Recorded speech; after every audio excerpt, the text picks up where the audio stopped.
sejahtera buat kita semua.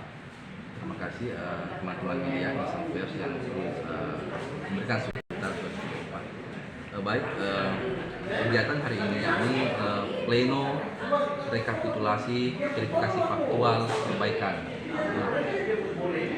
Di verifikasi faktual perbaikan ini ada 7 partai politik yang ikut. Sebenarnya ada 8, tapi Gelora sudah memenuhi syarat di verifikasi faktual pertama.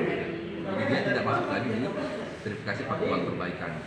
Nah, kemudian di 7 partai politik ini yang mengikuti verifikasi faktual perbaikan itu ada 3 partai politik yang memenuhi syarat. Di antaranya Partai Politik Hanura, Partai Politik Perindo, Partai Politik PSI. Itu yang memenuhi syarat. Selebihnya itu tidak memenuhi syarat karena berdasarkan hasil verifikasi faktual teman-teman di lapangan. Jadi kita punya lembar kerja di situ. Kita mencocokkan KTP, apakah benar orangnya dalam KTP ini. Jika itu sudah benar, kita lanjut ke KTA, apakah benar. Nah, jika itu benar, maka dia statusnya MS untuk keanggotaan. Itu mungkin terkait dengan keanggotaan. Kalau terkait dengan kepengurusan, tadi kita lihat sama-sama bahwa semua kepengurusan memenuhi syarat.